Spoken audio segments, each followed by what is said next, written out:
organizar también para hacer el de Buenísimo. tórax, sí, creo que está buenísimo. Así después tienen todo el material para cuando tengan que hacer las prácticas y tengan que revisar todo. Claro. De paso, ¿hay alguna cosa que quieran consultar, preguntar de lo que estuvieron viendo? Sobre todo lo de la página, que por ahí es bastante nuevo, este año recién lo arrancamos. Si hay alguna duda de algo, bueno, igual también tienen el chat, pero ya lo consultamos. No sé, Flor, si ya están todos o no. A ver, vos que conocés los nombres. Si Sí, a arranco, ver, espero un una ratito. mitad. Creo que estamos, a ver. Estamos, ¿no? Sí, me parece que 8. estamos. Arranquemos y de última si queda alguno más, pero arranquemos, así tampoco se extiende tanto. Ok, bueno, la pongo para grabar, así ya les queda. Dale, Díganme ustedes si después vean bien la pantalla, ¿sí? dale, y ¿sabes qué? Si se llega a cortar, porque bueno, con esto consumo los 40 minutos se cortan, nos conectamos todos otra vez con el mismo usuario, misma contraseña.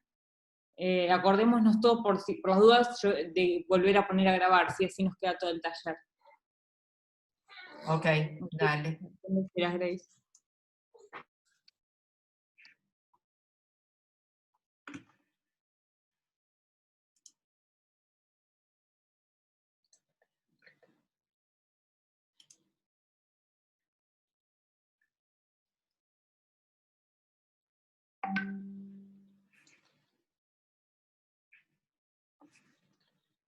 Bueno, ¿se ve bien así la pantalla? ¿La ven todos bien? Sí, sí. Ok. Bueno, entonces me presento más formalmente. Soy la doctora Graciela Doktorovich, soy la jefa del servicio de radiología del Hospital Alemán. Y bueno, damos inicio a este taller virtual de la unidad hospitalaria. Un poco, yo lo estaba hablando con uno de los chicos, en este caso el objetivo de este taller es que puedan identificar estudios, o sea, cuando hacemos radiografías simples o estudios contrastados, de ver, digamos, anatómicamente y posicionalmente de qué estamos hablando. No voy a incluir en este taller la radiografía de tórax, que va a ser, como dije, un taller especial, pero sí vamos a ver un poco de abdomen, osteoarticular, cráneo, y en estudios contrastados algunos ejemplos de estudios que por el momento, como no pueden concurrir al hospital, no pueden ver cómo se realizan, pero bueno, para que tengan una idea de los mismos. Y a través de las imágenes, que todos son casos del hospital, no son bibliográficos, sino son casos personales, vamos a ver un poco las claves radiológicas diagnósticas en cada una de las imágenes que veamos. Vamos a comenzar con la parte de osteoarticular de columna, y acá tenemos la presentación de una columna cervical. Como dije, tenemos que identificar de qué incidencia estamos hablando. Tenemos una radiografía frente y una radiografía perfil. Estos dos corresponden al mismo paciente, este es un tercer paciente. Cuando vemos la radiografía de perfil, lo que tenemos que observar es un poco todas las densidades que hablaron ayer en el taller, ¿no? Tenemos una densidad de aire, que está dada por la orofaringe, una densidad ósea, ¿sí? Que son todos los cuerpos vertebrales, una densidad de partes blandas, que es la parte, digamos, de partes blandas muscular y del tejido celular subcutáneo, o a nivel prevertebral lo mismo, y esta parte de que corresponden a las calcificaciones cartilaginosas. Los cuerpos vertebrales los debemos contar de cefálico a caudal, entonces acá tenemos la articulación dactiloide-axoidea, y a partir de esta posición ya podemos identificar C2, C3, C4, C5, C6 y C7. Lo mismo acá, articulación dactiloide-axoidea, C2, C3, C4, C5, C6 y C7. Vemos también, digamos, la parte de las apófisis interapofisarias y de las apófisis espinosas de dichos cuerpos vertebrales. Lo que debemos prestar atención es, normalmente nosotros sabemos que existe una lordosis cervical fisiológica, Fíjense que en los dos casos que yo estoy exponiendo, esa lordosis se perdió para rectificarse e incluso tender a invertirse, ¿sí? Dando una cierta cifosis en este último caso.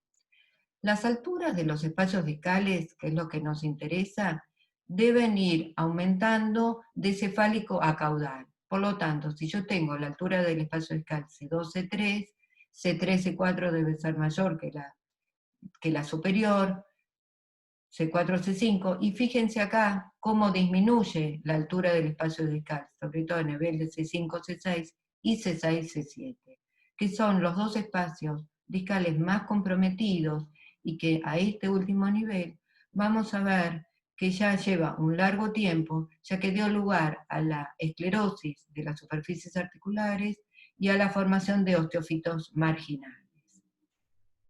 Lo mismo sucede en este caso, digamos, C2, C3, C4, C5, C6 y C6, C7. Normalmente estos espacios discales, C5, C6 y C6, C7, son los espacios discales más afectados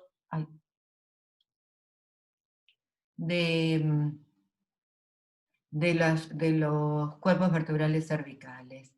Y se asocian, o no, fíjense que acá no lo tengo, pero acá sí, al compromiso de la artrosis interapofisaria cervical media a la altura de los mismos espacios discales. Ven que también se reproduce estas áreas de esclerosis con pinzamiento, que acá están también vistas en la radiografía de frente, sobre todo del lado derecho, fíjense, esclerosis, el pinzamiento de la interlínea y los fenómenos productivos.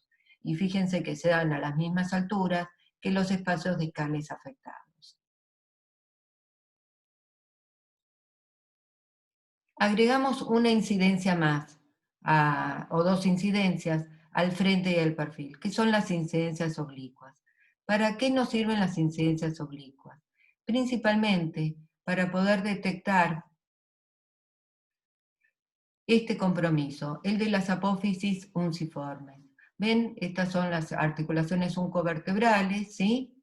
Que cuando están afectadas también por modificaciones artrósicas, dejan de tener una forma puntiaguda para ir redondeándose y haciéndose esclerosas progresivamente. Estas apófisis unciformes son las que se van a proyectar en los neuroforámenes, ¿sí? Correspondientes, y fíjense que yo tengo este neuroforamen correspondiente a C2, C3, este C3, C4, C4, C5, C5, C6 y C6, C7, y fíjense cómo estas apófisis unciformes con estos osteofitos disminuyen la amplitud del agujero de conjugación correspondiente.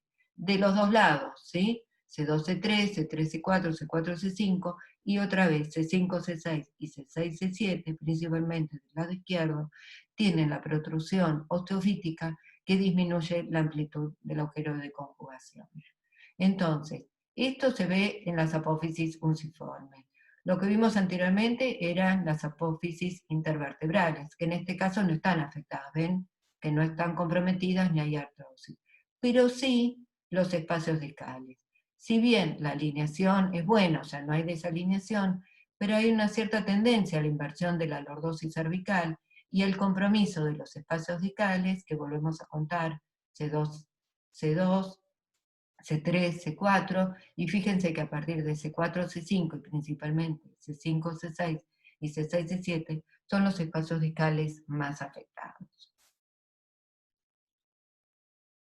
En este caso, les pongo como hallazgo que podemos encontrar, que es cuando perdemos la delimitación tanto de los contornos de los cuerpos vertebrales como de los espacios discales correspondientes. Y esto se debe a anomalías de fusión. Normalmente son anomalías de fusión congénita, fíjense que se forma un bloque y que presenta la característica, además de la pérdida morfológica y de la altura de los espacios discales, la concavidad anterior que forman los cuerpos vertebrales fusionados. Más allá de eso, existe la discopatía degenerativa cervicales inferiores, pero fíjense que las anomalías de fusión están comprometiendo tanto cuerpos vertebrales, espacios discales, como acá la pérdida de las articulaciones interapofisarias.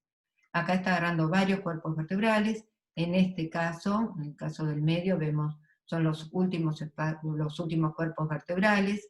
Se repiten los cambios morfológicos, como la concavidad anterior, la pérdida de la interlínea y la formación de una línea posterior única, ¿sí?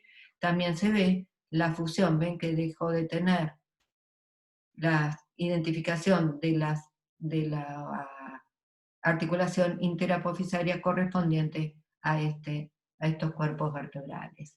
Lo mismo sucede acá, fíjense, ven que existe la fusión que abarca también las apófisis espinosas, dando una sensación de bifidez de las apófisis espinosas por el compromiso de fusión de estos cuerpos vertebrales. Otra de las incidencias que no es tan pedida, pero puede pedirse, porque ya la tomografía computada la reemplazó, es la incidencia transoral.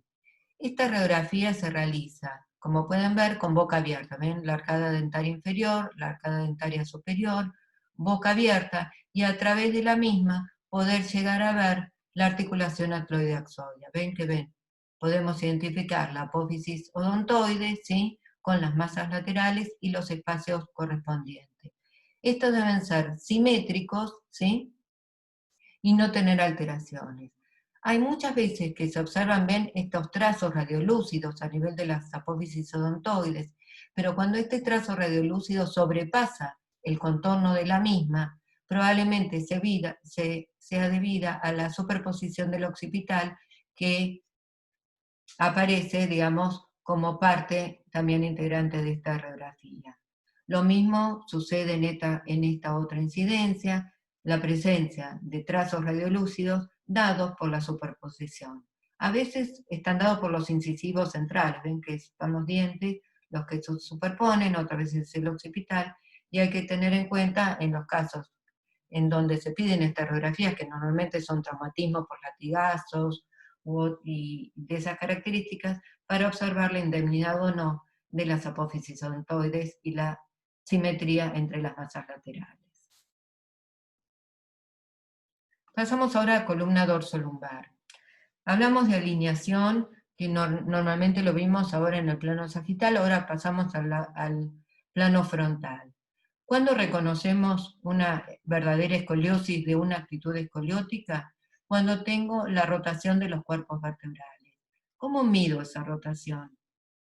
Normalmente tenemos el contorno de los pedículos, que son como estos dos ojitos que vemos a nivel de D12, que son simétricos y que están como mirando al frente. Fíjense cuando empieza a rotar el cuerpo vertebral, como el pedículo del cuerpo rotado se alarga y deja de tener esa configuración redondeada que vemos. Vemos una forma redondeada y una forma alargada por la rotación del cuerpo vertebral. Cuando yo tengo rotación del cuerpo vertebral, hablo de una verdadera escoliosis. Ahora, si yo adopto una actitud antálgica con una desviación de la columna por el dolor, entonces normalmente yo no voy a tener rotación del cuerpo vertebral. Siempre acuérdense de ver, digamos, que los pedículos sean simétricos y en la radiografía de frente para valorar rotación por escoliosis, y la alineación de los cuerpos vertebrales y las alturas de los cuerpos vertebrales y de los espacios discales en la incidencia de perfil. Fíjense que se cumple tanto a nivel cervical como a nivel dorsal y lumbar el criterio de que los espacios discales deben ir progresivamente en aumento de cefálico a caudal. ¿Cómo distinguimos en una radiografía de perfil cuando estoy en columna lumbar de columna dorsal? ¿Sí? Entonces, yo tengo que identificar las costillas, ¿sí? Cuando yo identifico las últimas costillas, ese cuerpo vertebral es de 12, a no ser que haya una vértebra transicional. Pero si esta última costilla, ¿la ven acá? Puedo distinguir las últimas costillas, este es de 12, a partir de acá comienza la columna lumbar. Entonces tengo L1, L2, L3, L4 y L5. Otra vez, veo la alineación posterior, que está conservada, las alturas de los espacios discales que van progresivamente aumentando hacia caudal, que está conservada, la estructura ósea de los cuerpos vertebrales, que acá es difícil de evaluar. Fíjense que yo tengo una imagen radiolúcida, acá tengo otra, pero esta imagen radiolúcida sobrepasa el nivel del cuerpo vertebral. Por lo tanto, está dada por la superposición gaseosa intestinal. Lo mismo sucede con esta. No corresponde a una imagen osteolítica. Ahora, cuando yo voy subiendo, dejo en un momento de tener esa morfología habitual. Fíjense este cuerpo vertebral, que corresponde a D11. Ven que acá yo tengo una forma de cuadrado perfecto y acá adquiere una forma trapezoidal a través del colapso de la superficie articular superior.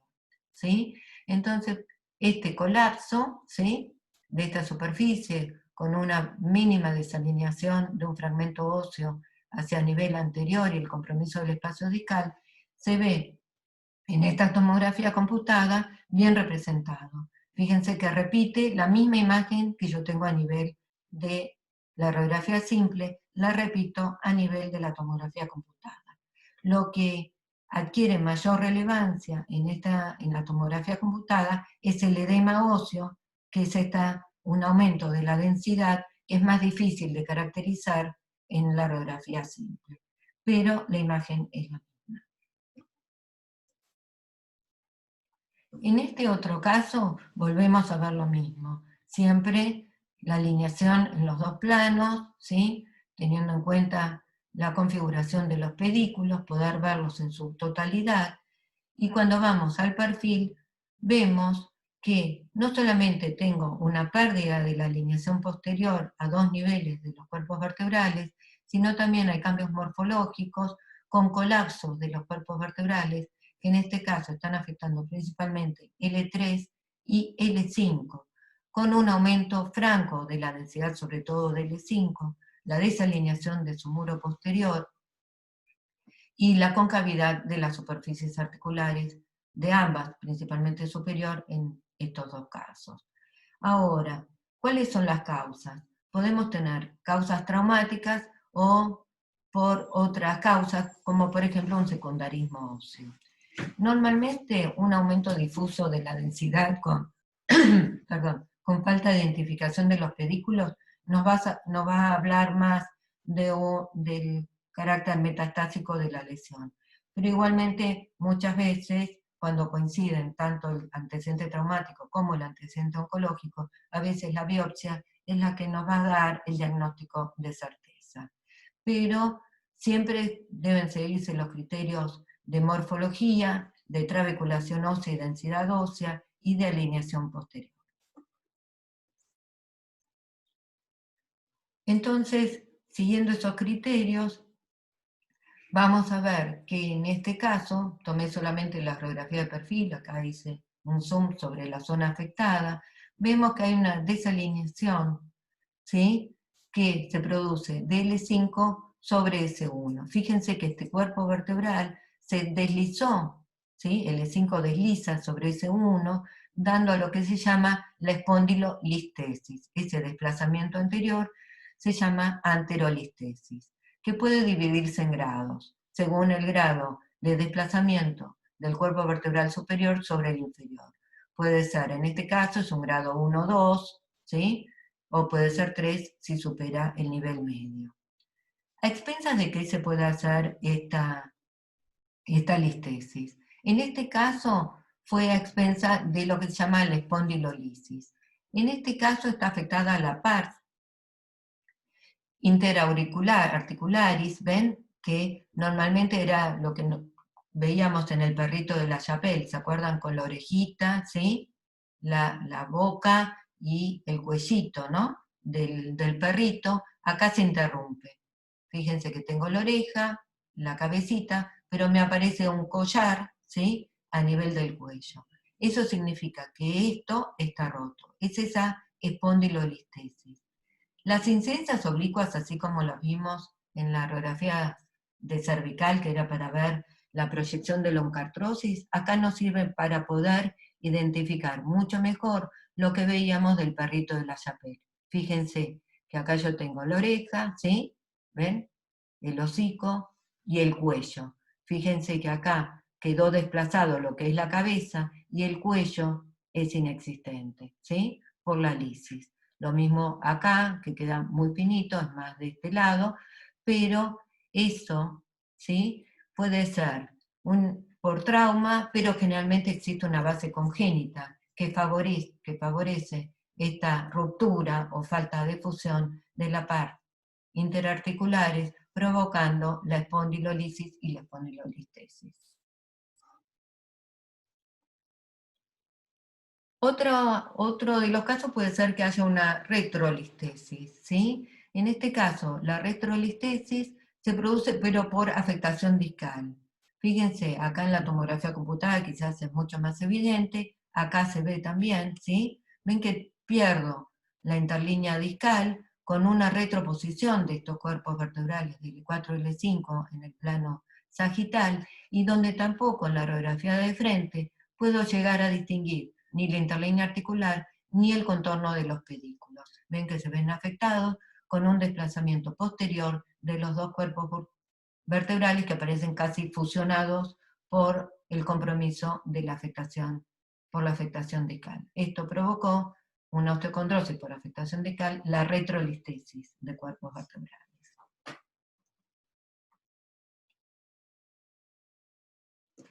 Volvemos a ver otros casos de escoliosis.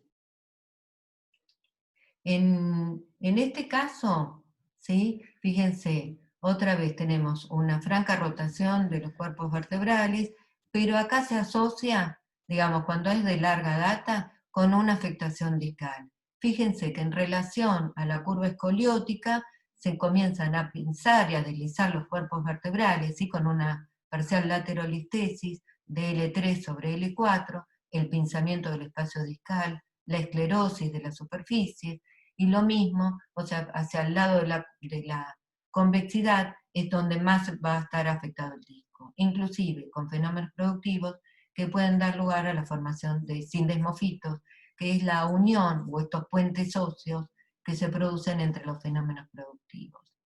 En este caso, la escoliosis está dado por una anomalía. Esta anomalía es una hemivértebra. Ven que yo tengo los cuerpos vertebrales de L1, L2, L3, y fíjense que L4 me aparece una hemivértebra, ¿sí? Asociada a dicho cuerpo vertebral, cambiando absolutamente la morfología del cuerpo vertebral. L5 es normal, pero a expensas de eso también existe la escoliosis.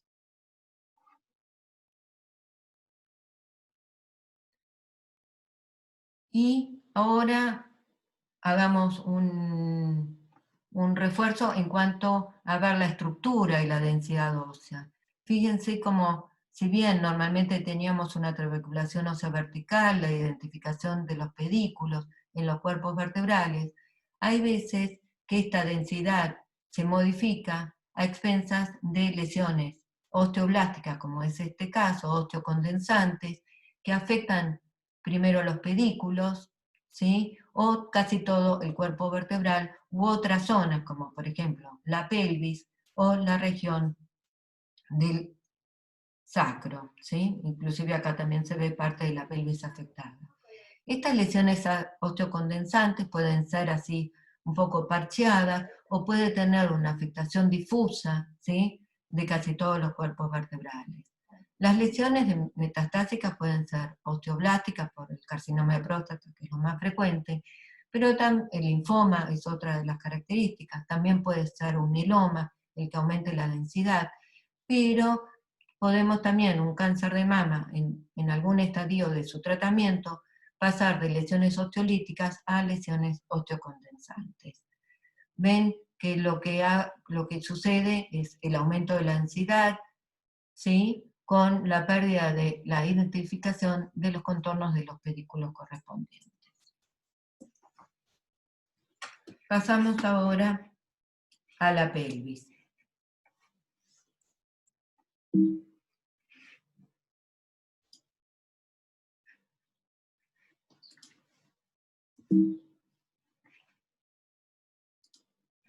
Doctora, una consulta. Sí. El cuadro de vértebra de transición lumbar, ¿es una fusión entre L5 y S1? El que vimos antes de la... No, es una No, no, hemivértebra.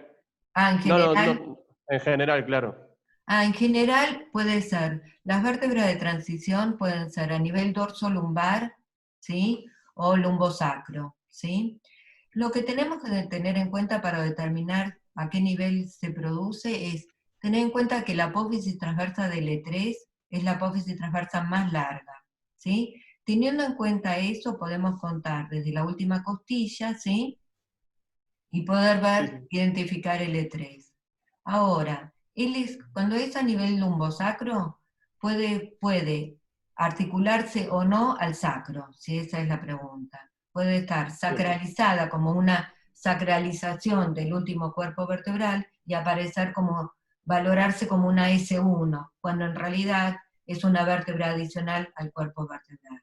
Cuando es a nivel dorso-lumbar, puede estar dado como una apófisis transversa costiforme, ¿sí? Más chiquita o rudimentaria, y tenemos un cuerpo vertebral dorsal accesorio o extranumerario a los 12 cuerpos vertebrales dorsales. Claro. A Le Chatelier también se le conoce como perro terrier. No sé si son cosas distintas. ¿Cómo? A Le Chatelier también puede ser que se llame perro terrier, porque yo tenía con ese nombre tal vez. Sabes que no te entiendo muy bien tu pregunta. ¿Perro qué? Terrier también se le conoce por ese nombre, puede ser, o son cosas distintas. La verdad, no. Después lo chateamos porque no te entiendo el audio, pero... ¿Sí? Perdón, no te escucho bien. ¿Alguna otra pregunta de columna de lo que vimos? ¿Se entendió? O sea, de lo que tenemos que identificar con respecto a alineación, morfología, trabeculación ósea, densidad ósea. Yo tenía ¿Sí? una pregunta con espondilolistesis y retrolistesis. En eso, para considerar si el desplazamiento es hacia anterior o posterior, ¿lo hago considerando la vértebra superior o el cuerpo vertebral superior o el inferior? Sí, en realidad con la espondilolistesis, cuando existe, por ejemplo, en este caso por afectación de la pars interarticularis, el desplazamiento es de la vértebra superior sobre la inferior, ¿sí? El deslizamiento. Y en el caso de una osteocondrosis, normalmente es por afectación del disco y se puede producir el desplazamiento de la vértebra superior como de la inferior. En este caso ya se había formado un bloque y eran los dos los que estaban desplazados, ¿sí? No, gracias.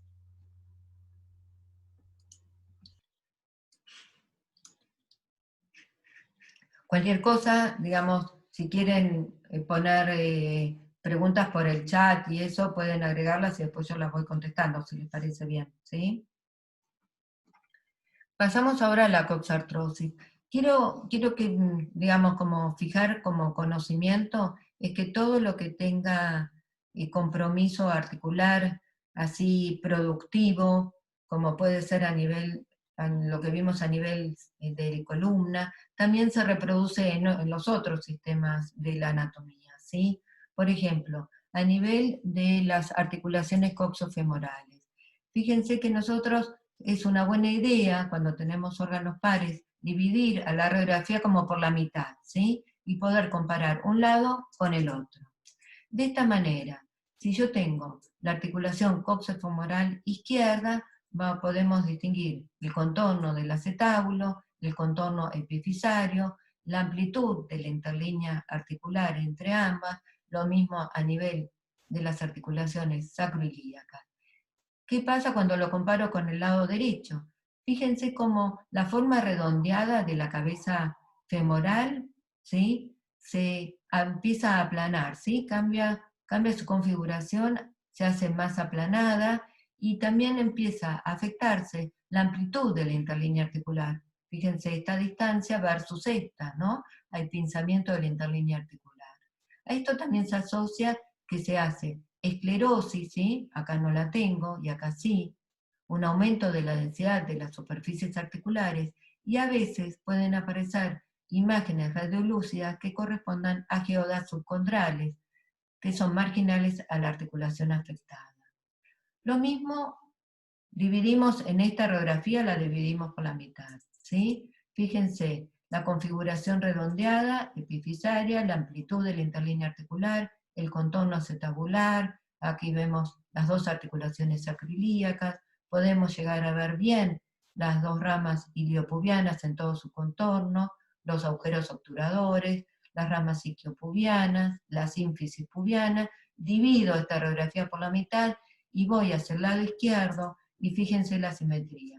La simetría, como dijimos, la mido por el pinzamiento de la interlínea articular, que en este caso es mucho más medial en su tercio medio e inferior, en este otro caso era más de su margen externo.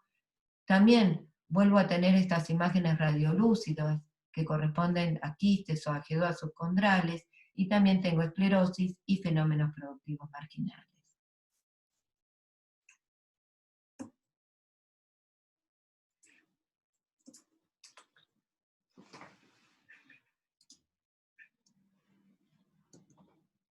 También, o sea, podemos llegar a ver lesiones traumáticas. Las lesiones traumáticas, otra vez, volvamos a dividir órgano par la radiografía por la mitad, ¿sí? Entonces puedo ver el contorno acetabular, la configuración del epífisis femoral, del cuello, de la región trocantérica, la similitud en la amplitud de los agujeros obturadores. ¿Qué pasa cuando voy del lado derecho? Fíjense que yo tengo una forma todavía redondeada de la cabeza femoral, pero esta ya no está completamente cubierta por el acetábulo. ¿Ven? Que hasta acá toda la cabeza está completamente cubierta, y fíjense que acá se desplazó lateralmente hacia externo, ¿sí? Se ve que queda una parte desnuda de la cabeza femoral, y en el contorno aparece una escotadura, que esto habla de una fractura encajada de la cabeza femoral sobre el cuello femoral. Fíjense que tengo la escotadura, el cambio en la configuración del cuello femoral, y que la cabeza femoral se desnuda por la rotación, ¿sí? En este caso, ya tengo un reemplazo protésico del fémur derecho, pero fíjense del lado izquierdo. La configuración de la cabeza femoral está conservada, el cuello lo veo bien, quizás está en una parcial rotación, fíjense el trocánter mayor y el trocánter menor, pero cuando voy a ver el contorno del acetábulo, que normalmente es una línea continua, acá la veo interrumpida, ¿ven? Aparecen soluciones de continuidad que también afectan, ¿sí?, a la línea innominada. Fíjense como de este lado yo tengo una línea continua, y de este lado aparece una solución de continuidad y una protrusión del acetábulo hacia la pelvis menor. En este caso estamos hablando de una fractura, no de la cabeza, sino del acetábulo, o sea, de quien contiene a la cabeza femoral, que se certifica en esta tomografía computada. Fíjense los trazos de fractura que están afectando tanto al acetábulo, y con la protrusión acetabular también con interrupción. Ven que las imágenes se pueden certificar también con una tomografía computada. Pero tengan en cuenta de seguir, ¿sí?, de continuar siempre las líneas, ¿sí?, para ver la indemnidad de las mismas. Pasamos a otro, o sea, después de traumas, otra de las enfermedades frecuentes que pueden llegar a ver es la enfermedad de Paget. Otra vez volvemos a dividir la radiografía por la mitad, y vemos, por ejemplo, en la radiografía inferior, la indemnidad en cuanto a la trabeculación ósea, a la configuración, al espesor de la línea innominada, al grosor de las ramas ilio e isquiopubianas, ¿sí? Y vemos una asimetría con el lado opuesto, ¿no? Trazo esta línea y fíjense la simetría que compromete tanto los diámetros de los huesos afectados, que son principalmente el hueso ilíaco, y las ramas ilio e isquiopubianas, con un refuerzo y una alteración completa de la trabeculación ósea, con una radiolucidez, que a veces es una de las primeras imágenes, pueden ser imágenes radiolúcidas, para después transformarse en un hueso ebúrneo, esclerótico, pero que realmente es muy frágil y muy apto para las fracturas, ¿sí? Este aumento de la trabeculación y este refuerzo de la trabeculación hace que aumenten los diámetros, que no solamente se ven a nivel de la pelvis, sino también se pueden ver en otras zonas de la economía, por ejemplo, el cráneo, que donde es otra de las afectaciones frecuentes de la enfermedad del paciente.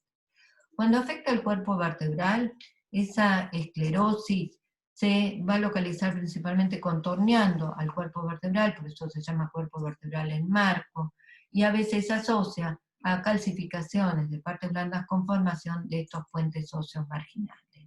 Acá no es un grado muy avanzado, digamos, de la enfermedad, pero tomé al mismo paciente para que vean la afectación de la pelvis y la afectación de los cuerpos vertebrales, ¿no? Acá el cuerpo vertebral también se ve denso, ¿sí? Y una de las cosas a remarcar es que muchas veces por esta esclerosis se puede llegar a perder la identificación del contorno correspondiente o de los márgenes correspondientes a la articulación sacroiliaca, que debe diferenciarse de otras formas de espondilitis anquilopoyética, por ejemplo, donde la afectación es más frecuente, pero en realidad en este caso es la esclerosis la que produce, digamos, la afectación de la interlínea y no la patología inflamatoria local.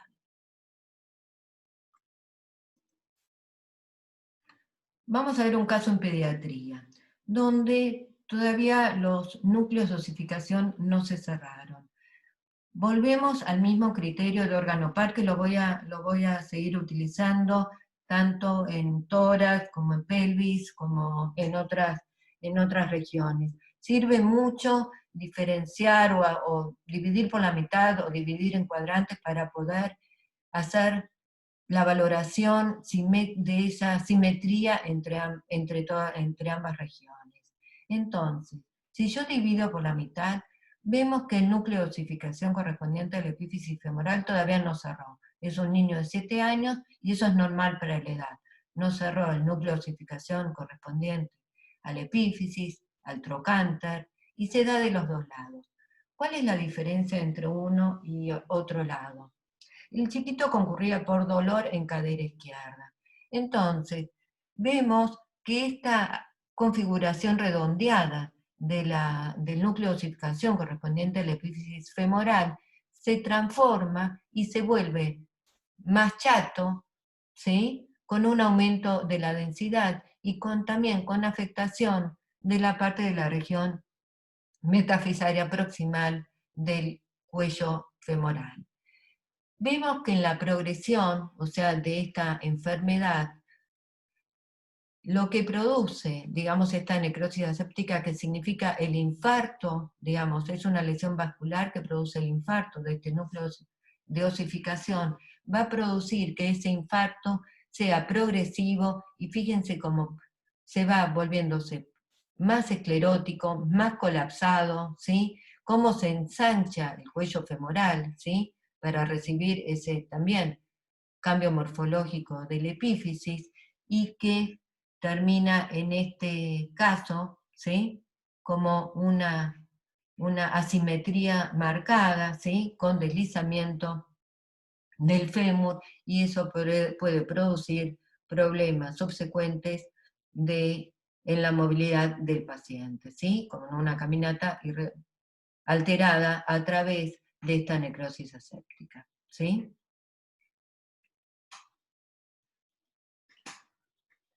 Pasamos a patologías de miembros superiores e inferiores. En este caso, son todos casos donde vemos traumas, ¿sí? O sea, todas son lesiones traumáticas que, fíjense, en este caso es en un paciente pediátrico, este y este corresponden al mismo paciente. Fíjense que yo debo diferenciar el cierre incompleto de los centros de osificación correspondiente a las epífisis del radio y del cúbito de este otro trazo radiolúcido, ¿ven? que aparece acá en la región diáfiso-metafisaria del radio, ¿sí?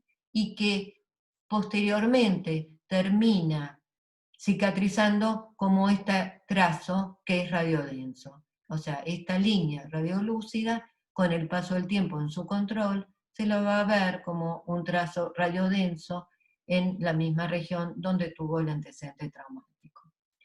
Hay veces que el trauma, como en este caso, puede afectar no solamente a esta región epífiso-metafisaria, sino también a la carilla articular. ¿Por qué es importante que se fijen esto? Esto vemos una radiografía de frente y una radiografía oblicua. ¿Por qué yo tengo que dar importancia a esto? Por el caso de necrosis también. Fíjense que estas son áreas vascularizadas y que puede terminar, así como vimos en la necrosis aséptica del chiquito de la cadera, puede llegar al infarto de esta región afectada. Hay veces, como en este caso, donde es bastante evidente, ¿no? Tenemos la fractura del tercio proximal del radio, no solamente con compromiso de la carilla articular, sino también con deslizamiento y abulsión de todo un fragmento óseo, ¿no? Ven de la apófisis del radio, e inclusive también está afectando la apófisis estiloides que se abulsionó con respecto al cúbito, ¿sí? Fíjense que en la radiografía de perfil de este mismo paciente, el desplazamiento, ¿sí?, de los fragmentos óseos y la desalineación de la interlínea articular. Otras veces, acá vemos que hay una indemnidad, ¿sí?, radiocubital, vemos la alineación del carpo, y ¿qué nos llama la atención? Fíjense la aparición de un trazo radiolúcido acá a nivel del escafoides, ¿sí? Si vemos el escafoides en las otras incidencias, normalmente no, digamos, su estructura es homogénea y no está interrumpida por un trazo radiolúcido. Esto es característico también de un trazo de fractura a nivel del escafoides que también puede cicatrizar provocando un caso de necrosis aséptica. Y este otro caso, que es más difícil, pero se lo quiero mostrar, es cuando existe el trazo de fractura interrumpiendo, en este caso, la base de la falange proximal del dedo índice. Fíjense que normalmente yo debo seguir la indemnidad de todas las superficies articulares en las que estoy valorando. Puede ser que tenga o no el dato clínico del antecedente traumático y a qué nivel fue, pero el trazo radiolúcido, la interrupción de solución de continuidad y el aumento de partes blandas de este dedo me va a señalar la lesión ósea.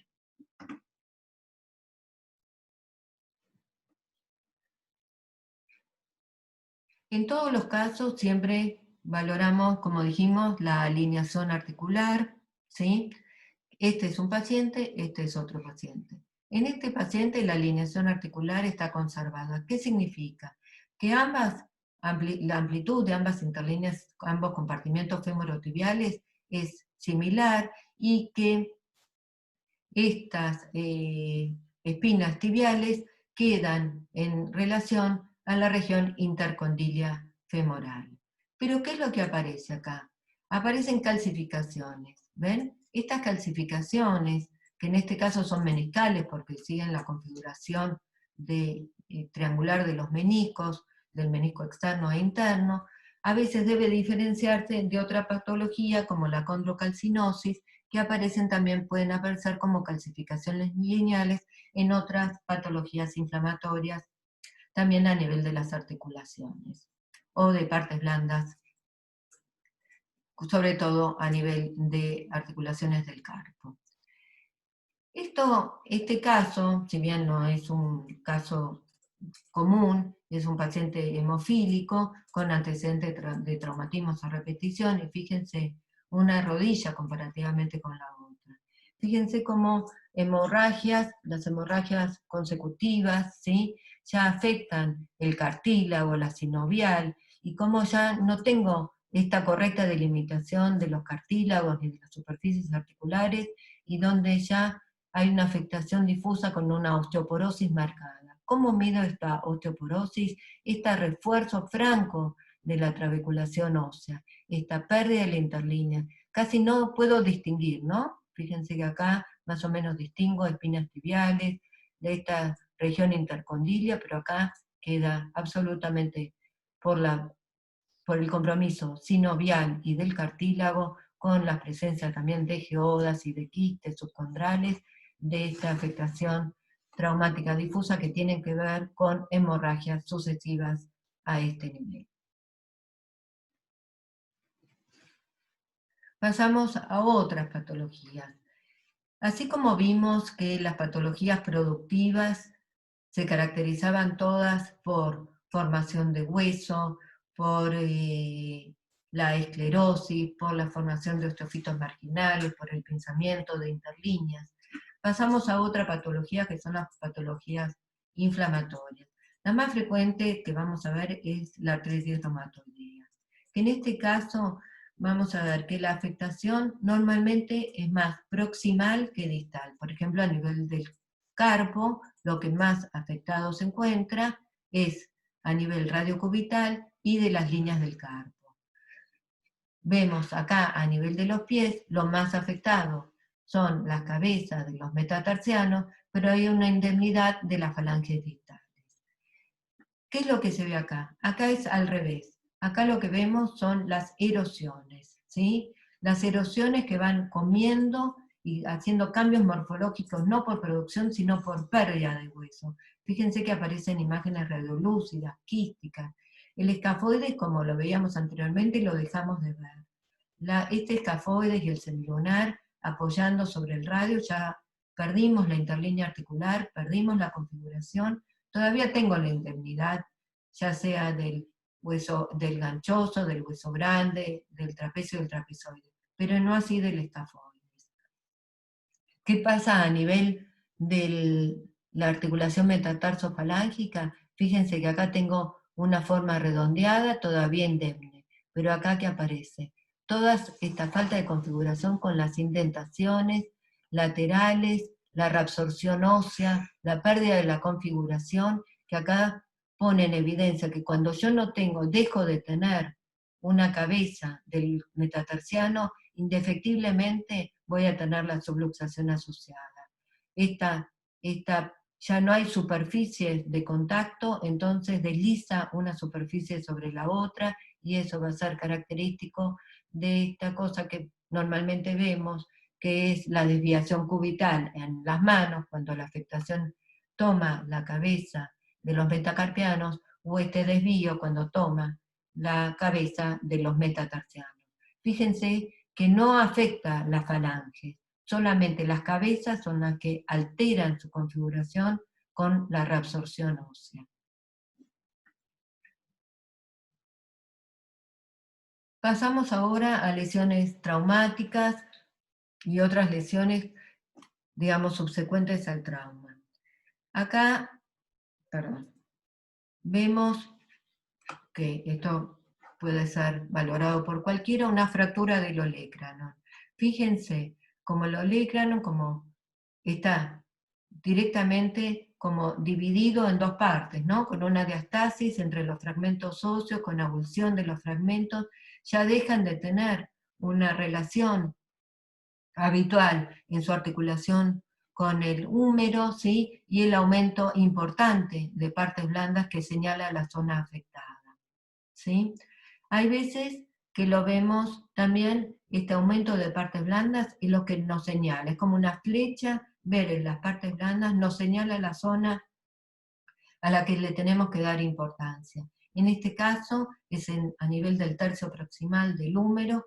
Fíjense como que perdió la configuración, ya no puedo distinguir bien lo que es epífisis de la diáfisis humeral, hay como una superposición, la rotación como la que vimos antes con respecto a la cabeza femoral, ven que queda como desnuda, deslizada, y que pierde su proyección habitual con respecto a la glena, y esta imágenes de desalineación de fragmentos óseos. A veces, digamos, esta desalineación puede ser por subluxaciones o luxaciones del húmero con respecto a la glena. Fíjense que acá me quedó la articulación acromioclavicular, ¿no? Sigo bien, acá tengo la glena, pero acá no tengo la epífisis humeral articulando con la glena, ¿sí? Que sería habitual. Acá se luxó la cabeza, hay una luxación anterior, y fíjense que cuando reducen la luxación, este es su mismo paciente, vuelve a tener su lugar habitual, ¿sí? Este es otro caso, con una subluxación superior. Fíjense cómo se desliza fuera de la glena la cabeza femoral, pero acá sí también asociado a fractura. Es una luxofractura humeral, ¿sí? Este otro caso es para mostrar esta imagen a nivel de partes blandas. Ven que tiene densidad cálcica, no es este aumento de partes blandas con densidad de partes blandas. Acá ya tengo calcio, y que corresponde a una calcificación en topografía del manguito rotador, ven que está en área de inserción troqueteriana humeral, y que después puede ser verificado ecográficamente. Y este otro caso de traumatismo está afectando a la clavícula, ¿sí? Acá la alineación es buena, glenohumeral, el acromio lo veo bien, con una buena articulación acromioclavicular, pero la interrupción, ven que existe el sobresalto, ¿no? Dejo de tener una línea continua para tener una solución de continuidad en el tercio distal de la clavícula izquierda. Nos vamos de osteoarticular y pasamos a otro sistema. Vamos a ver ahora Cavum y algo de huesos propios. Cavum es una radiografía bastante pedida, principalmente a nivel pediátrico, y lo que tenemos que valorar es la luz, ¿sí?, de la orofaringe. Que encontramos dos estructuras. Una es la amígdala, ¿sí?, la adenoides, y la otra es la amígdala, ¿sí? Cuando tenemos la hipertrofia adenoidea, vamos a ver que existe una convexidad progresiva hacia la luz de la orofaringe hasta poder llegar a tener una franca disminución, como ven en los diferentes casos, en la amplitud de la misma, a veces asociada con la hipertrofia de la amígdala, que también contribuye a esta disminución en la amplitud, pero a veces es solamente la hipertrofia adenoidea la que la provoca. Hay que tener en cuenta que esta radiografía debe ser realizada con boca cerrada. ¿Por qué? Porque si la hago con boca abierta, fíjense que acá que tengo la lengua, puede proyectarse hacia la luz y dar lugar a que yo confunda a la base de la lengua con la amígdala, ¿sí?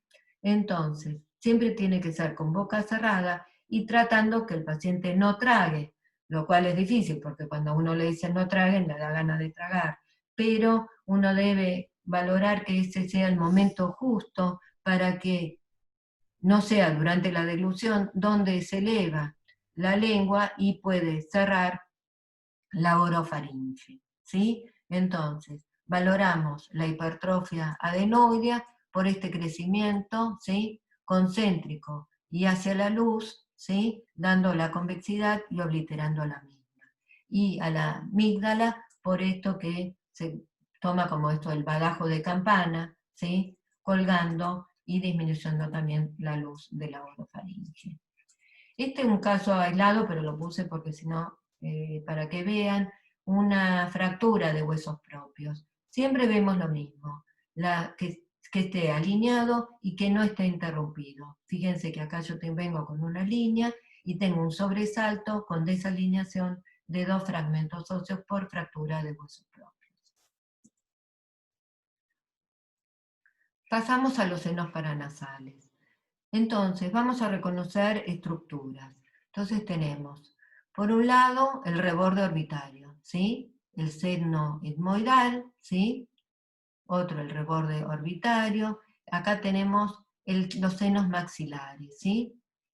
¿Qué nos da el contraste, digamos, para poder, ese signo de la silueta? ¿Cómo yo puedo distinguir que es seno maxilar o no?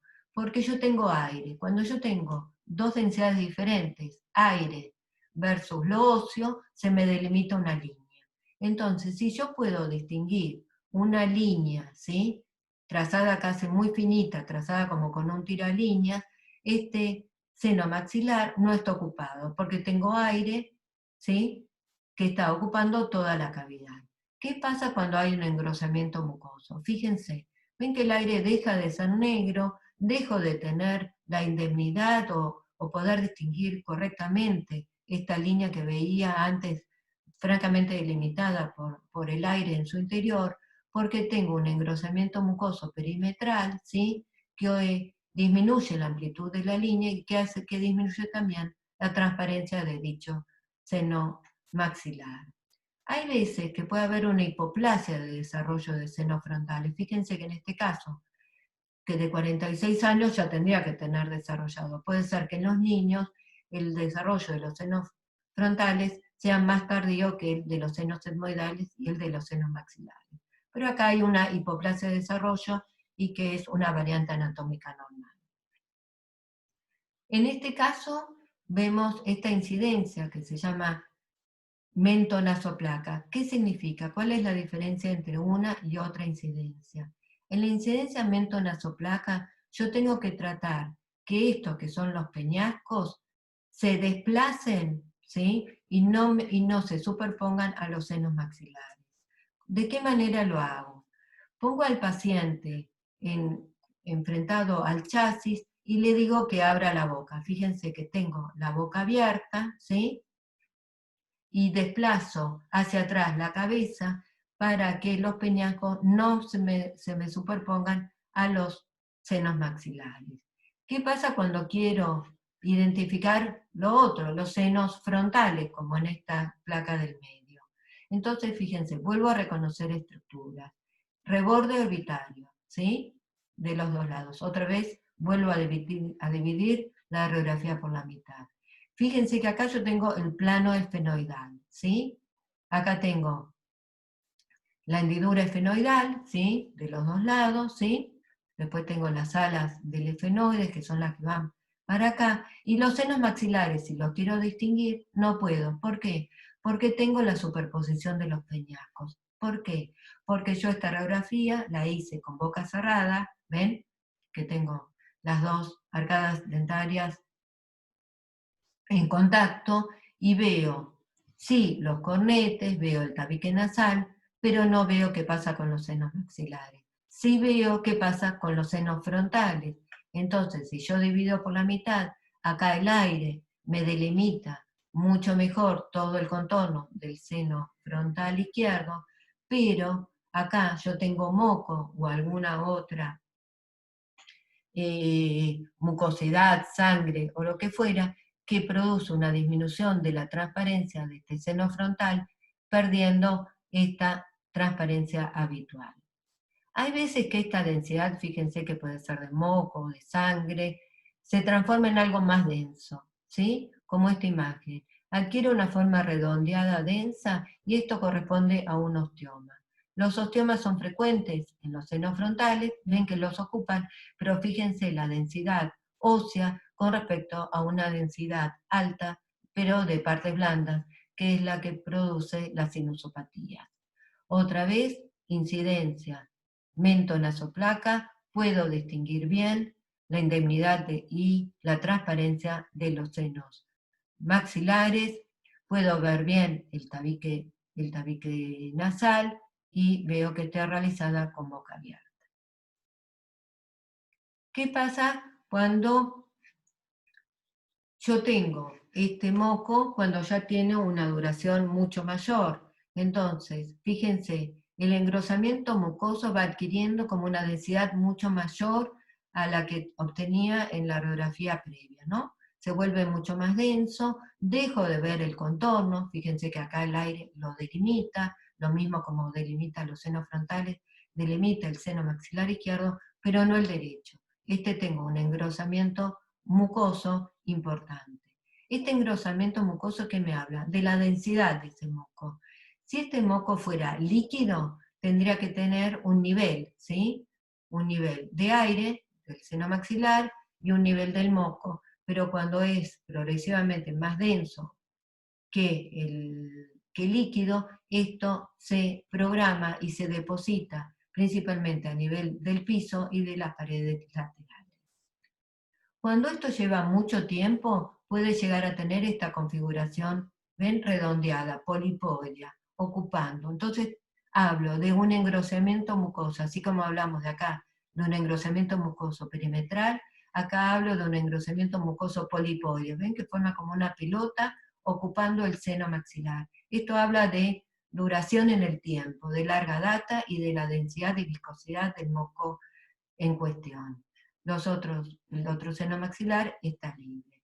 Y acá vemos una afectación o una pansinusopatía. Fíjense que tengo una disminución de la transparencia, que está afectando tanto los senos maxilares como la porción derecha de los senos frontales, y probablemente esta densidad sea mucho más líquida por la distribución y por la afectación difusa de los senos frontales y maxilares. Pasamos ahora a abdomen. Entonces, hay que hacer un clic y pasar a otro lugar de la anatomía. Entonces, acá tengo una radiografía donde tengo parte del tórax, ¿sí? Y abdomen, ¿no? Tóraco abdominal. ¿Qué es lo que me llama la atención? La presencia de esta radiolucidez, que aparece como contorneando el diafragma, pero que no pertenece al tórax, ¿sí? Pertenece al abdomen. ¿Cómo lo demuestro? Fíjense en el perfil, yo tengo el tórax, ¿sí? Con los senos costofrénicos, pero este aire se encuentra libre. Este aire corresponde a un neumoperitoneo, ¿sí? Fíjense que normalmente, ¿qué es lo que yo tengo que obtener? Que el paciente esté de pie. Si el paciente está de pie, el aire sube. Entonces, en esta radiografía de pie, la localización va a ser subdiafragmática. Cuando este aire libre, nosotros realizamos una radiografía en decúbito, probablemente no tenga esta distribución habitual subdiafragmática y lo pueda ver como aire libre en otros lugares del abdomen. En este caso, se certifica, ven cómo repite en la tomografía computada, esta misma disposición del aire, ¿sí? Que queda de localización subdiafragmática.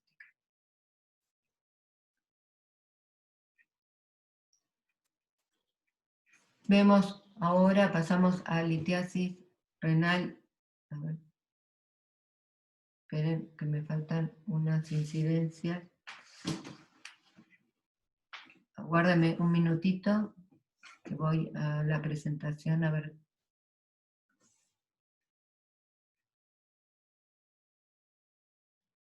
Bueno, algo pasó.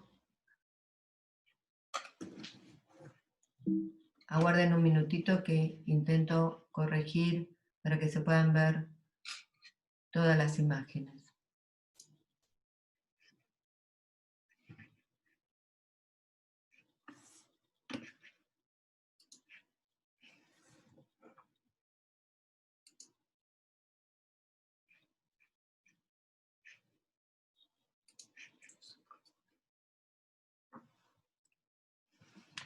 Bueno, no se quedó tildada, no las puedo mostrar las imágenes de las otras litiasis, pido perdón, pero no sé por qué no me aparecen ahora.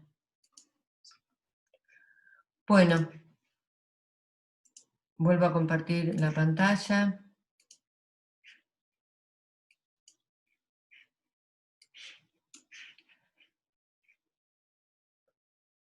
Vuelvo a esta única imagen, lamentablemente, no sé por qué, una única imagen que quedó en el video, es una litiasis renal, tengo un catéter doble J y una litiasis que acá está medida, fíjense que está proyectada sobre el polo inferior del riñón derecho y tiene colocado un catéter doble J y también con la proyección de una imagen litiásica que se observa marginal al trayecto de dicho catéter. Independientemente de eso, vemos francos signos de espondiloartrosis del raquis lumbar.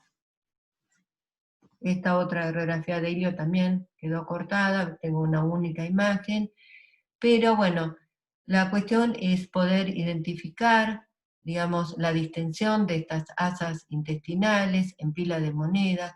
Fíjense que se observa la dilatación, la presencia de niveles hidroaéreos y cómo esta dilatación produce la separación de las válvulas coniventes hasta tener un aspecto casi colonizado de las asas de intestino delgado, que corresponde, ante la ausencia de gas en recto, a un hilio obstructivo.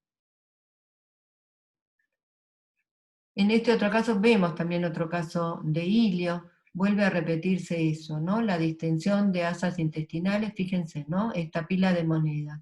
Las válvulas coniventes quedan separadas, ¿sí?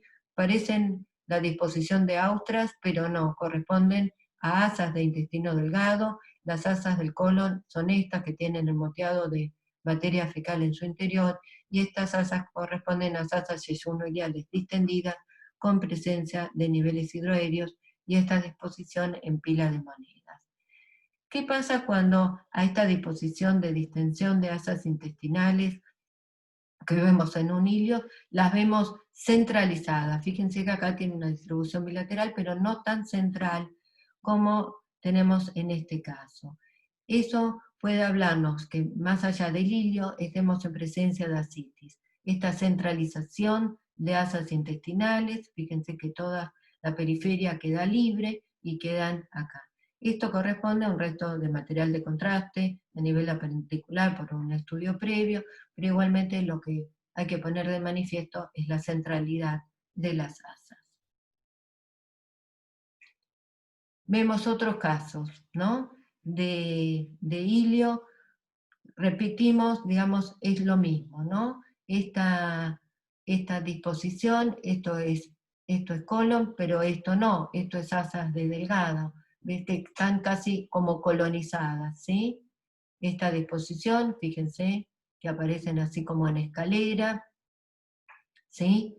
Con la separación de las válvulas coniventes. En este caso se asocia a un signo de chilaiditi. ¿Qué es el signo de chilaiditi? Es la interposición del colon, ¿sí? Ven que quedan por debajo del diafragma, como sobre, digamos, el hígado, que tendría que estar en este lugar como una opacidad homogénea. Y sin embargo, tengo la interposición del ángulo hepático del colon a nivel subdiafragmático derecho. Otro caso de hilio, ¿sí? Con esta misma disposición de distensión de asas de intestino delgado principalmente. Según, digamos, el grado de distensión, siempre lo que vamos a tener que valorar es que por encima de una disminución de calibre, ¿sí? La distensión va a ser por encima de la obstrucción, o sea, va a ser proximal a la misma, es como una manguera. Si yo cierro una manguera, por ejemplo en este caso, donde tengo un asa que está disminuido de tamaño, la distensión va a ser siempre por encima, o sea, todo el líquido y el aire se me va a acumular por encima de la obstrucción, y así yo puedo saber el nivel de la obstrucción por el grado de distensión que tenga por encima o proximal a la misma, ¿sí?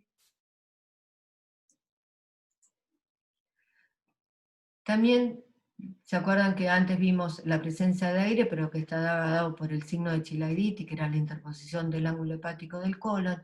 Y en este caso, lo que vemos es la presencia de un aire, ven, que bifurca, no pertenece a un asa, francamente, ¿sí? Este aire que bifurca y tiene un aspecto ramificado, corresponde con aerobilia, que acá se certifica en la tomografía computada, ¿sí? Así que hay que tener en cuenta la presencia de aire libre, como vimos en el neumoperitoneo, la presencia también puede haber de aire a nivel del retroperitoneo, dando la delimitación del psoas, la presencia de aire en vía biliar. Todas son causas de lugares no habituales de gas. Y vamos a hacer un breve resumen para que tengan ciertas imágenes de patologías y de estudios que hacemos en el servicio. Este es un estudio de deglución y de tránsito esofágico. ¿Qué se hace? Todo esto se visualiza radioscópicamente, son estudios dinámicos, se le da de tomar al paciente, fíjense que acá el paciente tiene el contraste en la boca, le decimos que trague y vemos, digamos, cómo ese líquido se distribuye a través del sistema digestivo, ¿sí? Ven que va bajando, ¿sí?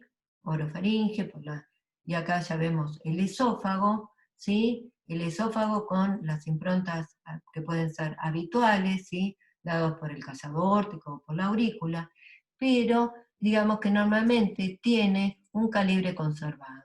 ¿Qué pasa cuando ese calibre y esa indemnidad de la pared se altera? En este caso, a expensas de una lesión extensa, ¿sí? Que fue un carcinoma epidermoide de esófago, que abarcaba tanto desde el tercio proximal a casi el tercio distal del esófago, ¿sí? Ven acá que vemos el diafragma y acá tenemos la parte del hiato, ¿no? La unión con el estómago.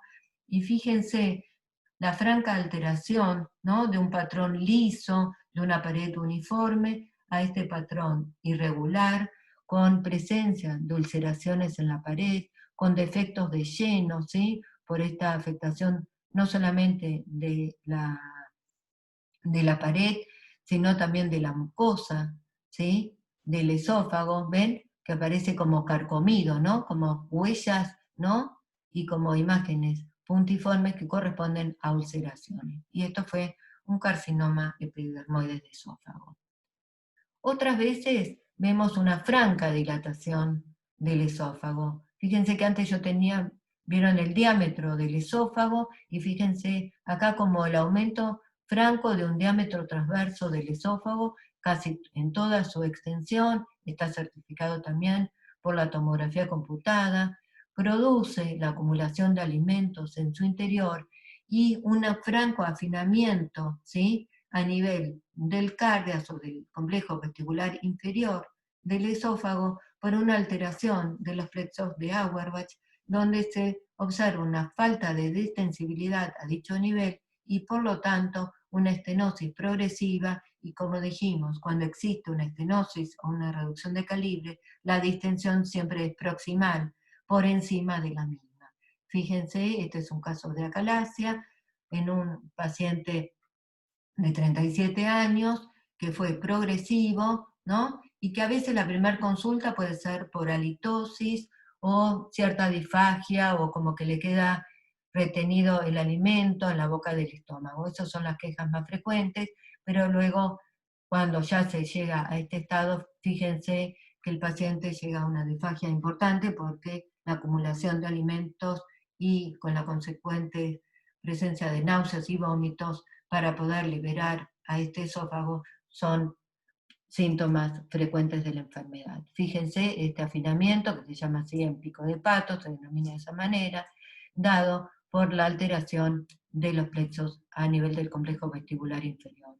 El estómago, ¿ven? Que acá tenemos el cuerpo, el techo, el cuerpo, el antro gástrico, ¿sí? El bulbo duodenal, son de características normales, y sigue, digamos, la estenosis no es completa porque logré opacificar parcialmente toda la parte del cuerpo gástrico, en forma más lenta, por supuesto, que en lo habitual.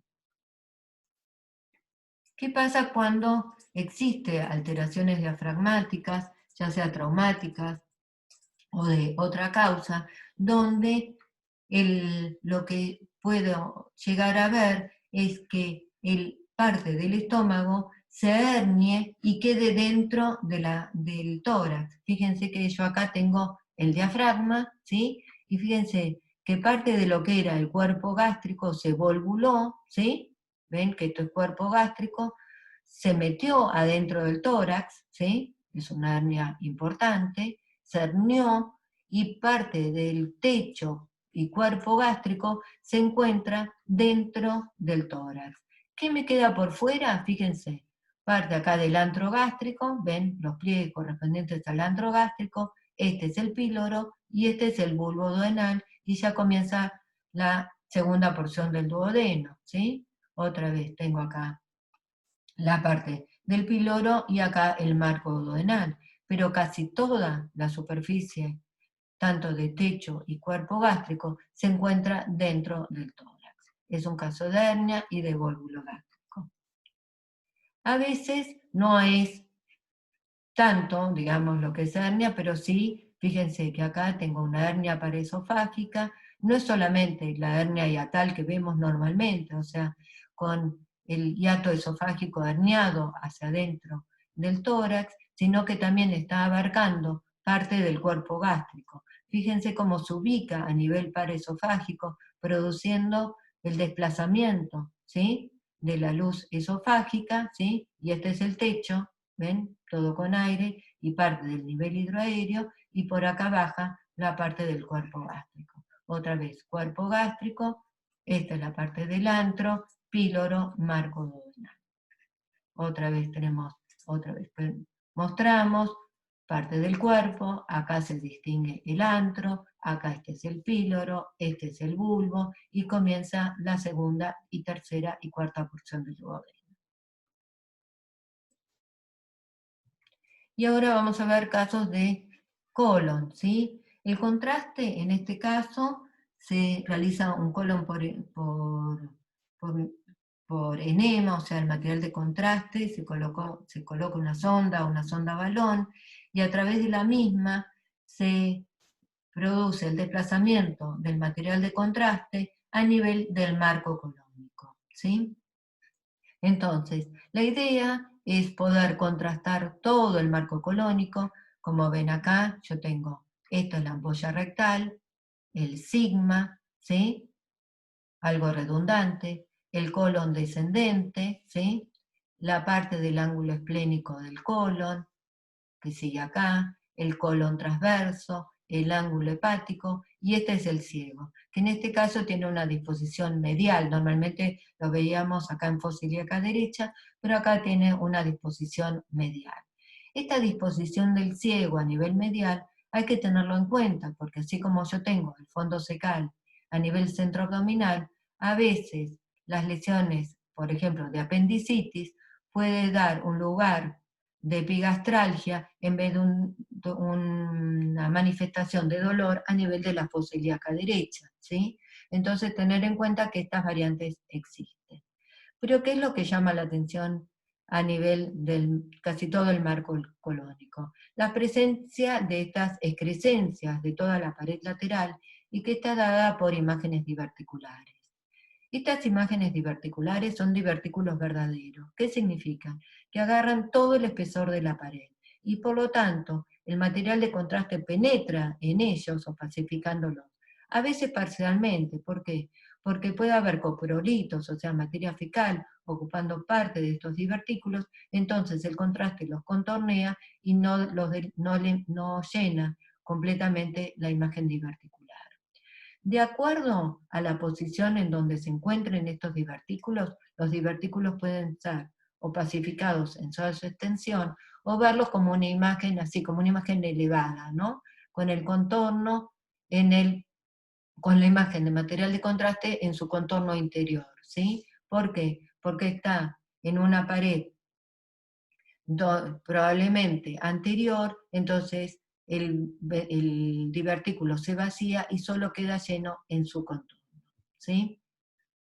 Entonces vemos las imágenes diverticulares afectando, ¿sí?, a todo el marco colónico, pero principalmente a nivel del sigma y pie del colon descendente. Muchas veces estas imágenes diverticulares pueden asociarse a una disminución del diámetro transverso en la luz colónica. Esto está dado por una hipertrofia de la capa muscular circular, entonces produce un cierto grado de estenosis, que a veces, si se asocia a un patrón inflamatorio, puede afectar un segmento aún mayor y dar un compromiso de partes blandas adyacentes a la región afectada, según el grado de compromiso inflamatorio al que hacemos referencia. Por supuesto que no es el colon por enema el que nos va a dar ese patrón de diverticulitis aguda, pero sí el de que nos marca el patrón diverticular y la zona más afectada del mismo. Otro de los estudios que se realizan también es la cisturetrografía, que es retrógrada y miccional. O sea, colocamos una sonda a nivel de la uretra para lograr la opacificación de la uretra en toda su extensión y poder llegar así a opacificar la vejiga. ¿Qué pasa? Normalmente el tránsito de este material de contraste debe ser libre y mantener un calibre adecuado para lograr una correcta opacificación. ¿Por qué lo hacemos en forma retrógrada y miccional? Porque muchas veces debemos de evaluar, por ejemplo, en este área de estenosis, ¿ven? De afinamiento regular de la luz de la uretra prostática, de la uretra vulvar, y vemos cómo este afinamiento después en la fase miccional puede abrirse parcialmente, ¿sí? Pero igualmente queda esta zona de estenosis que está fija. Es un paciente que ya está operado, ¿ven? Los clips metálicos.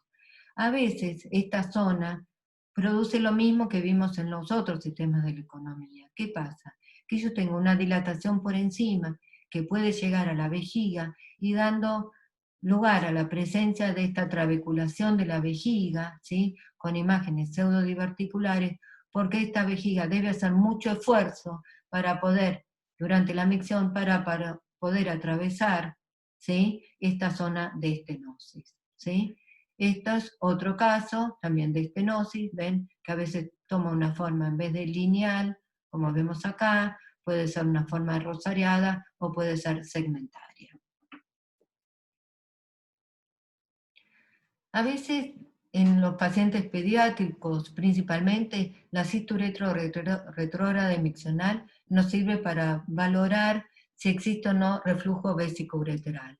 Fíjense que acá logramos la opacificación de la uretra, ¿sí? La vejiga, pero acá vemos que en el área de inserción del uréter a la vejiga comienza una opacificación que progresa hasta opacificar casi la totalidad del uréter y hasta la pelvis y los cálices renales. Es un grado mayor de reflujo vésico-ureteral, también asociado, fíjense, a la dilatación progresiva y una pérdida de la configuración habitual, ¿sí? Dado por este reflujo, ¿sí? Otro de los estudios que se realizan son las histerosalpingografías.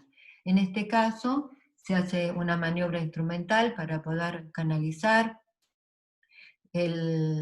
la parte cervical y poder introducir el material de contraste. Ven que acá tenemos lo que se ve parte de una oliva colocada, y luego se logra la opacificación de la cavidad uterina para poder delimitar el cuerpo uterino y las trompas. La cuestión es poder hacerlo en forma progresiva, ir cercando en forma progresiva, porque una vez que nosotros completamos la opacificación total de la cavidad uterina, podemos perdernos la posibilidad de identificar lesiones elevadas o de defectos de lleno.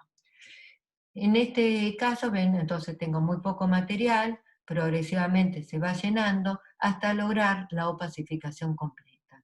Fíjense que acá aparecen unas ciertas imágenes que son por dilataciones mucosas, ¿sí? Propias de la pared del útero, y donde puedo obtener la opacificación completa de la trompa, ¿sí? A veces con una ligera ectasia distal, o una opacificación parcial. Fíjense la simetría de un lado con el otro. Acá tengo la